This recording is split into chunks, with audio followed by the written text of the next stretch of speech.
네, 편집 없는 날선 토크의 진수 라이브 썰전 시간입니다. 김종배 시사평론가, 이동관 전 청와대 홍보수석 나와 있습니다. 두 분 어서 오세요. 네. 네, 라이브 썰전 바로 시작하겠습니다.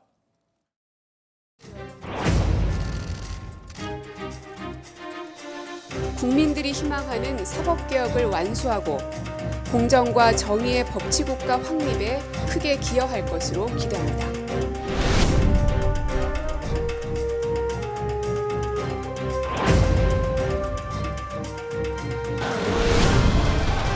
당대표로서 첫인사 드립니다.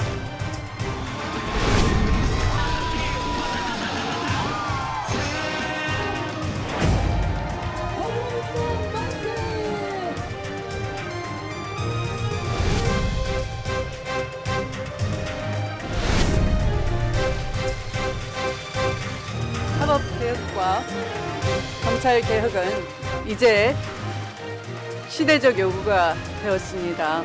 그런 시대적 요구에 최선을 다해야 한다는 생각으로 저도 임할 각오입니다.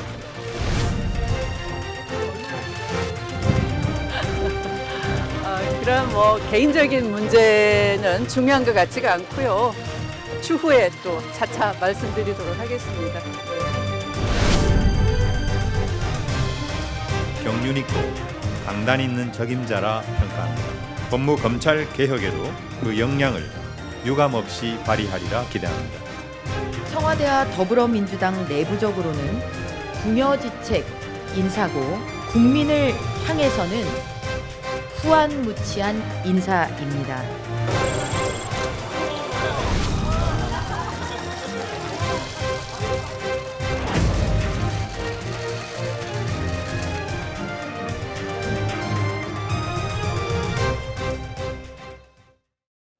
네, 문재인 대통령이 어제 법무부 장관의 그 추미애 의원을 이제 지명했는데요. 그 조국 전 법무부 장관이 사퇴한 지 한 50여일 만에 이루어진 개각이었습니다. 이 추 의원이 임명될 경우에 두 번째 여성 법무부 장관이 이제 탄생하는 거잖아요. 그래서 근데 뭐 첫 번째 여성 판사 출신 의원, 그다음에 이제 두 번째 여성 법무부 장관 이렇게 되는 것 같습니다. 그렇습니다. 여성 출신, 그다음에 판사 출신이라는 공통점도 있고 예. 환경도 비슷한 게 검찰 개혁이라고 하는 게 좋은 의미든 나쁜 의미든 최대 화두가 된 상황에서 법무부 장관이 됐고 법무부 장관 후보자가 됐다는 점도 공통점인데 이 두 사람 사이에 강금실 전 법무장관과는 결정적인 차이가 하나가 있습니다. 어떤 차이가 있냐면 강금실 전 법무부 장관은 변호사에서 장관으로 직행을 한 반면에 추미애 후보자는 5선에 산전수전에다가 공중전까지 다 예. 그러니까 경험을 한 사람이라는 점. 예. 다시 말해서 이거는 법무장관으로서의 어떤 장관 자리에서 어떤 역량을 보여줄 것인가에 있어서 어떤 단련의 정도라고 할까요? 준비의 정도라고 할까요? 이 점에서는 상당한 차이가 있다. 이렇게 봐야 될 것 잠깐만요. 같습니다. 공중전까지는 뭡니까? 당 대표까지 하셨으니까 공중전이라고 봐야 근데 되는 거죠. 그것도 또한 이제 2년 만기 꽉꽉 채워서 다 한 그럼요. 거를 말하는 거죠. 예, 그 역대 그 민주당 계열 그러니까 정당 가운데 대표 임기를 꽉꽉 채운 2년 채운 게 제 기억으로 나면 추미애 그 당시 대표만 예. 거의 예. 유일하다 싶지 예. 않을까요? 평균 임기가 한 8개월밖에 안 돼요. 8개월 정도. 예. 저 지난 한 20년 동안 그 지금 현재 민주당 그 뿌리 때부터 따지면 그런데 그런 의미에서는 뭐 사실 상당히 대단한 정치력이었다. 물론 뭐 어떤 상황적으로 운도 작용했다고 볼 수 있지만은 그러나 이제 한마디로 얘기하면 그런 그 중량감, 돌파력 뭐 이런 것들이 모두 돋보이는 이 여성 장관이라는 걸 뛰어넘어서 돋보이는 대목이긴 한데 이제 야당에서 뭐 검찰 장악이다 이렇게 걱정하는 것처럼 여당에서는 검찰 개혁이다 이렇게 얘기하지만 기대 반 객관적으로 얘기하면 기대 반 걱정 반이다. 기대 반이라는 건 뭐냐면 그런 정치력을 발휘해서 또 네. 사실 장관이라는 자리는 정무직이거든요. 정치하는 자리거든요. 그러니까 이렇게 무조건 뭐 압박하는 식의 이제 일방통행하는 식의 밀어붙이기보다는 좀 더 그런 정치력도 발휘하지 않을까 하는 예. 기대가 있는 반면 자칫 그 과속 그다음에 그 폭주 네. 하는 그 돌파력이 또 그렇게 발휘되면 또 좀 걱정이 좀 되게 많다. 칭찬만 하시다가 마지막에 그러게 또 그 반전 이루어져. 예. 아니, 그러니까 기대 반 걱정 반 이렇게 얘기해요. 근데 이제 저희가 이제 강금실 장관하고 이제 비교를 하고 있는데요. 강금실 장관은 그 장관 후보자에 내정된 이후에 또 임명되기까지 진통이 있었습니다. 당시 송광수 검찰총장보다 이 사시기수가 낮았고 또 나이를 따지는 게 중요하진 않지만 우리 한국 사회에서 또 그 당시 또 중요했죠. 지금도 이제 어느 정도 그런 어떤 구습이 있는데요. 나이도 어렸고요. 그런 부분 때문에 지금 그런데 또 이제 청문회에서 또 뭐 통과의 가능성, 청문회에서 청문 과정도 좀 중요하고 그래서 앞으로 추미애 후보자는 어떨까요? 강 후보자랑 강 장관이랑 비교하면요. 제가 볼 때는 추미애 후보자가 흠결이 있느냐 없느냐가 물론 결정적인 변수는 되겠지만 네. 이른바 의원 불패라고 하는 이야기가 있지 않습니까? 의원이 입각을 하는 경우에는 청문회를 다 무사 통과했다. 낙마한 경우가 하나도 없다. 그래서 의원 불패라는 이야기를 많이 하는데 그래서 결국은 추미애 어떤 후보자도 통과되지 않겠느냐라는 이야기인데 제가 볼 때는 그거는 두고 볼 일이다. 왜 그러냐면 흠결이 있느냐의 문제보다 어찌 본다면 환경적 요인이 더 크게 작동을 할 것이다라고 하는 점. 이게 무슨 이야기냐면 윤석열 총장 체제에서 이루어지고 있는 검찰 수사를 놓고 수많은 논란이 벌어지고 있는 상태에서 청문회가 치러지는 점도 있지만 네. 그러니까 그 더 근저에는 뭐가 있냐면 내년 총선을 목전에 두고 있다는 것이죠. 사실은 조국 전 장관 사태까지 그러니까 갔는데도 사실은 총선을 어떤 예비한 어찌 본다면 진검승부의 1차전이 벌어졌다고 보는 게 맞는 것 같은데 그러니까 자유한국당 같은 경우는 그 전제하에서 추미애 후보자를 청문회 할 거라는 것이죠. 네. 그렇기 때문에 말 그대로 탈탈 털 가능성이 높고 거기서 이제 추미애 그 후보자가 어떻게 이제 방어하면서 돌파할 것인가가 관전 포인트가 될 것이다 이렇게 봐야 될 것 같습니다. 예, 저는 뭐 지금 야당에서 이번에는 의원 불패 없다라고 이제 벼르고 있는 그 심정은 저도 뭐 100번 그 이해하지만은 저는 또 객관적으로 뭐 편을 들어줄 생각은 조금도 없지만은 네. 이미 5선 국회의원을 지냈다고 하는 거는 상당 부분 검증에 노출된 그 상황이고 네. 원래 선거라는 자체가 물론 선거를 거쳤다 그래서 뭐 100%뭐 완벽한 검증이 되는 건 아니지만 수많은 또 네거티브 공세가 또 집중이 되거든요. 그러니까 과거에 보면은 뭐 2004년 선거 때 그 남편이 회계 책임자. 남편인 서모 변호사 그분이 회계 책임자를 맡았다가 나중에 선거 자금을 좀 유용했다 하는 것 네. 때문에 고발이 돼갖고 그러나 결국 또 무죄를 받았어요. 네. 그리고 뭐 현재까지 뭐 크게 드러난 건 없어요. 오히려 이 정치적 공세에 더 집중할 가능성이 전 많다. 그렇게 이제 보고 그다음에 이제 한 가지 뭐 이건 좀 다른 포인트긴 한데 이 강금실 장관과 바로 우리 추미애 그 장관 후보 저는 결정적으로 이런 차이가 있는 것 같아요. 강금실 장관은 또 비슷한 이력을 해왔지만 상당히 뭔가 좀 로맨틱한 구석이 있어요. 예, 그러니까 맞아요. 네, 보랏빛 맞아요. 스카프에다가 끝나고도 그 날린 멘트를 보면은 네. 장관 그만뒀을 때 너무 홀가분하게 간두는 게 너무 즐겁다고 죄송하다고 이런 말에서 예. 이런 약간 뭐 초연한 측면이 있는데 우리 이 추미애 대표는 약간 그 철혈 그 투사 같은 완전 이미지가 다르죠. 그렇죠. 예, 그래서 같은 듯 다른 그것에 저는 이런 성격적 요소. 그래서 제가 아까 모두에 혹시 과속 폭주 안 했으면 하는 걱정이 있다는 거는 사실 그 부분, 그러니까 앞부분에 물론 좀 이따 얘기하겠습니다. 뜻밖의 어떤 정의감이나 그 파격적 요소가 있어요. 그런데 이런 부분도 있기 때문에 어쨌건 뭐 그럼에도 불구하고 예. 저는 뭐 그 청문회를 돌파하는 데는 큰 문제는 없을 거다라고 저는 개인적으로 봅니다. 이동관 전 예. 수석 말씀대로 한국당이 뭐 있는 흠결이 있다면 당연히 추궁을 해야 되는 건데 네. 합리적으로 접근해 줬으면 좋겠다라는 뭐 거기에는 120%가 아니라 1200% 예. 공감을 하고 또 하나의 변수만 좀 추가해서 말씀을 드리면 이 청문회가 시기적으로 보면은 페트 법안이 처리된 후에 청문회가 열릴 가능성이 높아요. 네. 인사청문 요청서가 접수된 날로부터 15일 이내에 청문회 절차를 끝나게 되어 있는데 아직 청문 요청서는 오지 않았어요, 국회에. 이렇게 본다면 아주 단순하게 어떤 계산만 한다면 페트 법안 처리가 먼저냐 청문회가 먼저냐. 근데 아무튼 이 두 가지는 긴밀하게 맞물려서 거의 어떤 시간적으로 그러니까 네. 교집합이 겹쳐진 상태에서 진행이 될 가능성이 있는데 이 여파를 고스란히 받을 것이다 청문회가. 왜냐하면 특히나 법무장관이기 때문에 페트 법안의 두 개가 뭡니까? 공수처 설치 법안하고 검경 수사권 조정 법안이기 때문에 직결이 되는 거죠. 이게 또 어떻게 작용할 것인가를 좀 볼 필요가 있을 것 같아요. 네, 청와대에서 인사청문 요청서를 보내는 그 시점도 청와대에서는 바로 그 정부 점이죠. 파트에서는 시기적으로 앞뒤를 계산해서 그렇죠. 정확하게 좀 계산하는 아주 정치적인 타이밍을 맞추는 것도 하나의 묘수 중에 하나일 것 같은데요. 조금 전에 이제 그 자료 화면 중에 보면은 그 고 노무현 대통령의 이제 화면이 나오면서 옆에 이제 강금실 장관이 있었는데 사실상 추미애 그 후보자 그 2003년도에 열린우리당 분당의 상황에서 민주당에 이제 잔류를 했고 그다음 노무현 대통령 탄핵에 또 찬성을 했고 이후에 이제 그것이 자기 정치 인생에 있어서 후회스러운 장면이었다라는 이제 소회를 밝히지 않습니까?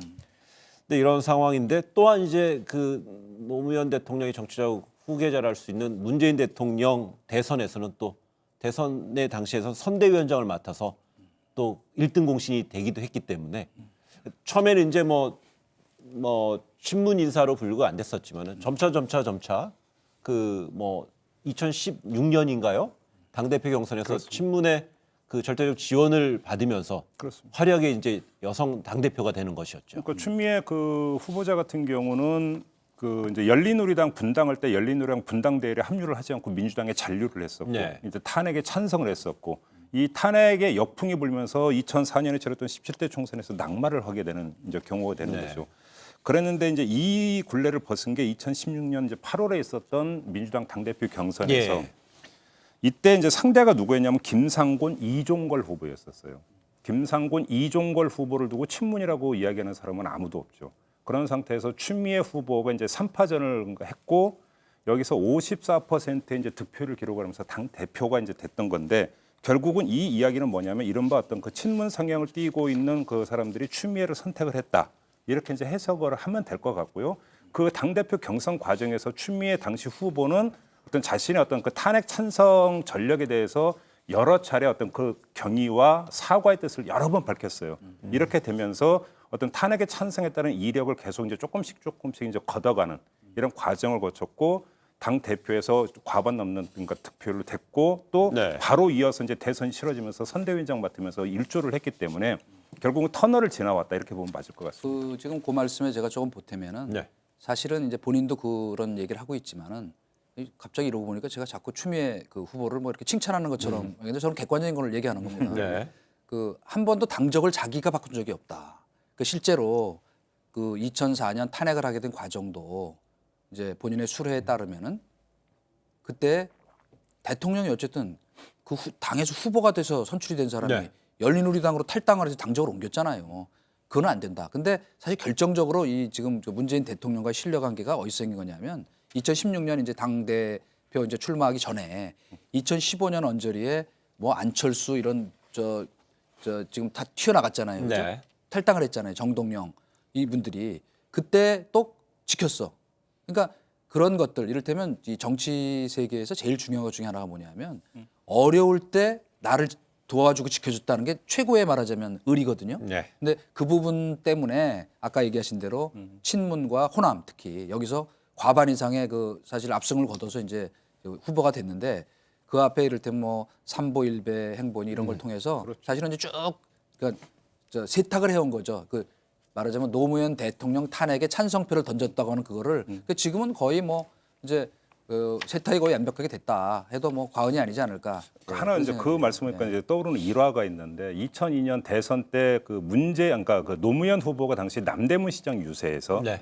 우리 당에는 추미애도 있고 정동영도 있다라고 이야기를 하고 네. 사실은 후보 단일화가 파기됐던 결정적 계기가 그거라고는 썰도 있지 않습니까? 네. 그 얘기를 보고 정몽준 당시 후보가 상당히 마음이 상했다. 예. 그리고 이 후보 단일화로까지 이어졌다라고 하는 썰이 있어요. 근데 아무튼 그 정도로 이제 노무현 당시 후보도 이제 추미애 의원에 대해서 아주 각별하게 이제 생각을 했던 부분인데 예. 이제 탄핵에 찬성하면서 사실 이제 이게 어떤 이미지가 이제 굳어졌던 부분들이 있었던 거죠. 그게 이제 나중에 이제 정리가 됐던 거고. 예, 그 추미애 후보자는 어제 대통령 메시지는 따로 없더라도 제가 너무나 잘 알고 있습니다라고 답변을 했습니다. 그리고 이제 이미 당대표 시절부터 여러 차례 그 검찰 개혁에 대한 명확한 입장, 철학을 좀 견지해 오기도 했습니다. 어떻습니까? 이 상황에서 또 어제 소감에서도 검찰 개혁에 대해서 윤석열 총장과의 호흡에 대해서는 개인적인 문제는 중요하지 않아요라고 예, 얘기했습니다. 사실은 그 이거는 좀 이 뭐 우리가 흔히 얘기하는 정치 공학적으로 보면 시간과의 싸움이다 그런 측면이 많다 이렇게 생각이 되는 거는요. 물론 이제 그 대통령이 얘기 안 해도 그 뜻을 안다. 문심 추심이라고 할까요? 그러니까 뭐 다 서로 교감이 충분히 될 상황이라고 보는데 문제는 지금 이제 이 아까 말씀하셨던 것처럼 이른바 패스트트랙 법안 통과 문제 그다음에 또 12월 초에 사실은 우리가 잠깐 잊고 있지만 이재명 경기지사의 2심 판결이 나와요. 이것도 굉장히 중요한 대법원. 네, 대법원 대법원이죠. 판결 죄송합니다. 네, 네. 그러니까 이것도 굉장히 중요한 변수거든요. 그리고 과연 유죄가 확정이 되면 이 파장이 또 만만치 않고 그다음에 이제 제일 큰 거는 이제 검찰 인사인데 지금 청문회 일정과 이 검찰 인사와의 상관관계라고 하는 거는 간단히 말씀드리면은 일단은 이 검사장급 인사를 지금 적어도 늦어도 1월 초까지 마치고 1월 내에 그 부장급 인사까지 다 맞추겠다 하는 그 보관을 갖고 있다는 거거든요. 근데 물론 이제 그거를 지금 야당에서는 검찰 지금 그 수사를 무력화시키려고 네. 하는 것이다라고 이제 의혹을 제기하는데 뭐 그런 부분도 없다고 할 수는 없어요. 그게 어떻게 진행될지 모르겠으나 그런데 문제는 지금 청문회거든요. 그래서 과연 지금 아직 그 9일 날 그 지금 야당의 원내대표 선출을 하잖아요. 네. 근데 그 전에 이제 그 새 대표가 나와야 저게 되잖아요. 그 청문회 일정 협의가 그렇기 때문에 이 일정이 과연 그대로 잘 지켜질까 하는 것이고 또 한 가지만 이제 말씀드리면은 그렇기 때문에 지금 야당은 정치 공세를 하려 한다고 하는 것이 무슨 얘기냐? 그 일정을 가능하면 늦춰서 그거를 좀 무산시키자. 왜? 네. 지금 윤석열 검찰의 목표는 그 우리 추미애 장관이 자리에 앉기 전에 검찰 수사 마무리 짓자 이런 것들이 다 복잡하게 얽혀 있다 하는 말씀을. 예. 시간과의 싸움을 말씀하니까 다른 각도에서 이제 그걸 좀 조명을 하고 싶은데요. 자, 첫째 문재인 대통령 입장에서는 추미애 카드가 상당히 오래가는 법무장관 카드라고 생각을 했을까, 원포인트 카드라고 생각을 했을까라는 점 하나. 네. 그다음에 추미애 후보자 본인도 장관을 언제까지 하고 물러나는 게 자기한테 가장 좋겠다라고 생각을 했을까. 네. 추미애 후보자 입장에서 포인트. 제가 볼 때는 추미애 후보자 입장에서 원포인트라고 아마 본인이 설정할 가능성이 있어요. 검찰 개혁을 마무리하고 깨끗하게 정리를 하고 자기는 명예롭게 빠지는 부분들. 왜 그러냐면 지금 보면은 문재인 대통령이 법무장관 후보를 물색하는 과정에서 두 개의 장면이 아마 여러분들도 기억을 하실 겁니다. 첫째, 노영민 비서실장이 했던 이야기가 있어요. 수십 명을 알아봤는데 다들 손살이 치더라. 못하겠다고 뒤로 물러나더라. 정말 사람 찾기가 힘들다라고 이야기를 했어요. 이 점 하나. 그다음에 법무장관 이제 조국 장관이 물러나면서 처음으로 부상했던 게 전해철 의원이었어요. 네. 그러면서 뭐 이제 우여곡절이 많았습니다만 추미애 후보자 이름은 사실은 그렇게 집중적으로 나오지는 않았다는 것이죠. 이렇게 본다면 과연 추미애 후보자가 1순위 후보였겠느냐? 저는 아니라고 보거든요. 1순위 후보가 아니었다고 본다면 사실은 이거는 상당히 어떤 불가피하고 어쩔 수 없는 카드인 측면이 있다.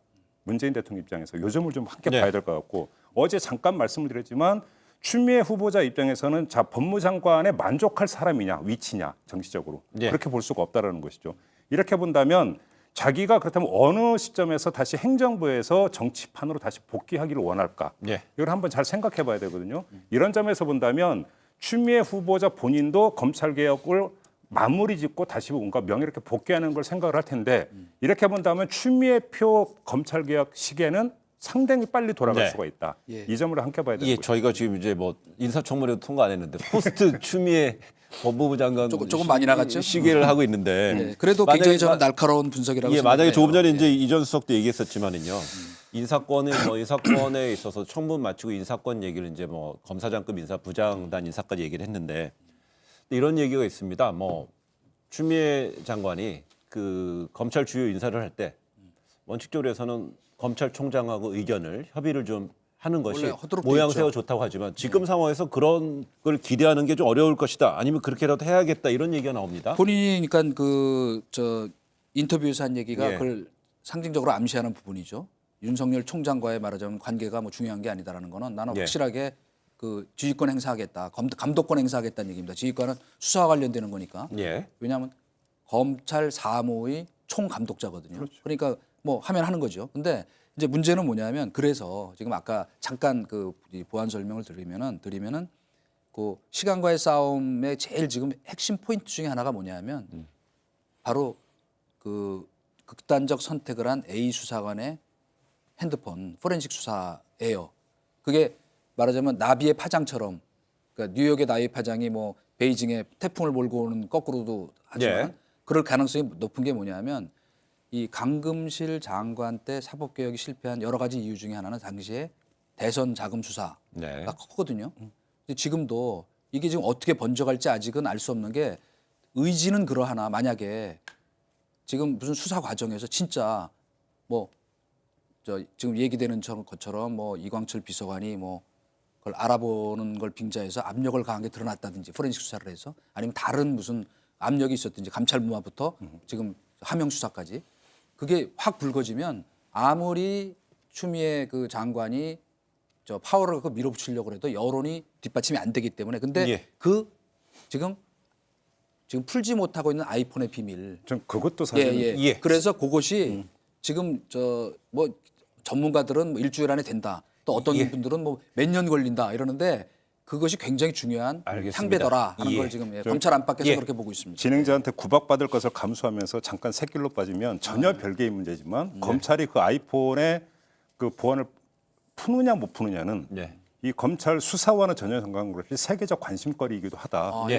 예. 그죠? 2015년에 FBI 아이폰, 근데 2019년에 한국의 아이폰입니까? 그렇죠. 예. 만약에 풀린다면 제가 볼 때 이건 세계적인 뉴스가 될 수 아니 있어요. 그러니까 우리가 그런 그 죄송합니다. 글로벌한 시각을 갖고 알겠습니다. 국내 문제도 보자는 뜻에서 아주 예, 아주 그래- 훌륭한 코멘트예요. 이게 그래서요. 이런 가운데 이제 그 포렌식을 담당하고 있는 것, 증거 분석을 하고 있는 주체는 현재 검찰입니다. 그 검찰의 최정점에는 윤석열 검찰총장이 있습니다.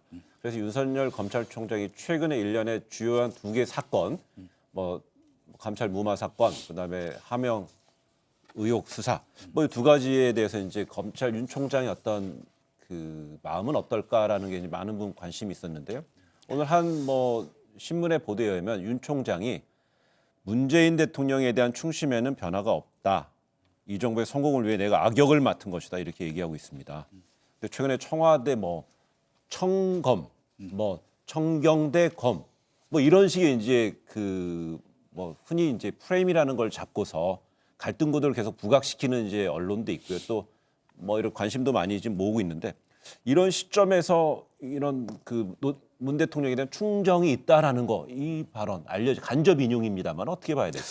저는 일단 이건 좀 확인이 필요한 부분인 것 예. 같은 게 첫째, 문재인 대통령에 대한 충심에는 변화가 없다는 얘기는 이른바 그 윤석열 어록과는 180도 다른 얘기입니다. 나는 사람에게 네. 충성하지 않는다는 이야기와 문재인 대통령에 대한 충심에는 변화가 없다라고 하는 것은 완전히 정반대 이야기 아니겠습니까? 예. 메시지가 아니겠습니까? 저는 일단 그래서 팩트 체크가 필요한 것 같고요. 네. 두 번째, 이거는 팩트의 문제가 아니라 이 정부의 성공을 위해서 내가 악역을 맡은 것이다. 뭐 말은 이렇게 하는데 저는 만약에 이게 사실이라면 이 말을 들으면서 떠오르는 게 뭐냐면 매질하면서 다 너 잘 되라고 하는 거야 라고 하면서 때리는 게 자꾸 저는 연상이 돼서 네. 뭐 별로 흔쾌하지는 않더라 이런 말씀만 드리겠습니다. 저는 그게 모순된 얘기처럼 안 들리는 게 역시 서 있는 입장에 따라 조금 그 말하자면 듣는 법이 다른가 봐요. 저는 사람에게 충성하지 않는다는 말은 그 명량 그 영화에 나오는 것처럼 장수의 충성은 백성을 향해야 한다. 그 말이라고 생각을 하고요. 또 그런 면에서 거꾸로 지금 정관 정요에 나오는 딱 충신과 양신 얘기만 제가 할게요. 충신은 뭐냐면 죽은 무조건 맹목적으로 저 충성하다가 같이 저 물에 빠져 죽는 게 충신이고 양신은 뭐냐?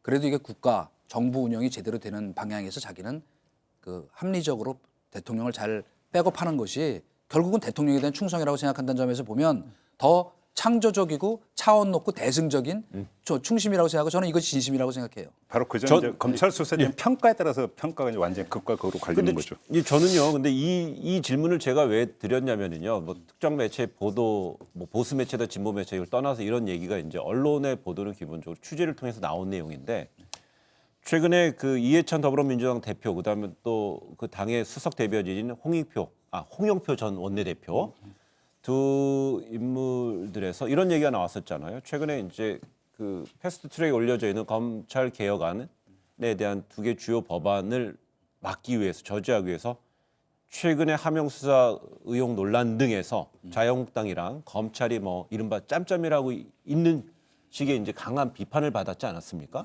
그런 이후에 하루 이틀 만에 나온 보도기 때문에 그래서 제가 이제 주목해서 질문을 던졌던 거였습니다. 여기서 뭐 추가로 뭐 코멘트 다실 게 아니 근데 있으시면 그 지금 예. 그 이해찬 대표 말씀을 저도 한번 그 지적을 하려고 했는데 더구나 당에서 공정수사 뭐 촉구위원회라는 걸 또 만들었더라고요. 예. 근데 이건 그냥 들으면 아니 지금 독재 정권 시절에 뭐 야당이 지금 정권 보고 뭐 비리 제대로 수사하라는 것도 아니고 예. 이거 오바예요. 이거. 알겠습니다. 그런 말씀 하시고 싶어도 참으셔야죠. 제가 그냥 네. 질문 던졌는데 이동관 수석이 바로 낚아채서 또 답변을 했어요.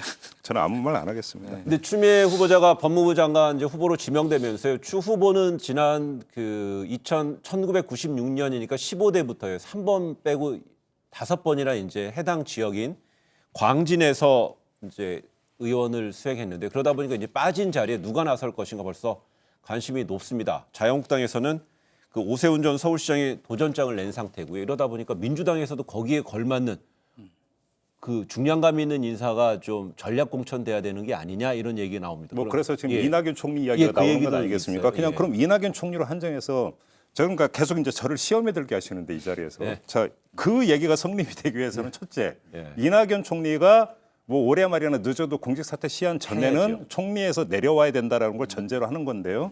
저는 계속 굉장히 초지일관하겠습니다. 그다음에 또 변수가 예. 좀 총리 카드가 뭐였다라는 얘기도 있는데 두 번째 또 그런 이낙연 총리 입장에서 모양새도 있어요. 자, 총리까지 지낸 사람이 지역구에 출마한다라고 하는 것은 이 지역구니까 아 그럴 수도 있다라고 하는 다시 말해서 지역구가 갖는 상징성이라고 하는 것들이 상당히 중요한 거겠죠. 그래서 종로를 이야기하는 거고요. 근데 자 광진으로 간다고 한다면 장관이 되기 위해서 빠져나간 자리에 총리가 와서 후보를 한다라고 하는 그림이 예. 과연 이낙연 총리 입장에서 흔쾌한 그림이냐라고 하는 것은 이낙연 총리의 입장에서 한번 본다면 그렇게 좋은 그림 같지는 않다라는 얘기죠. 예, 알겠습니다.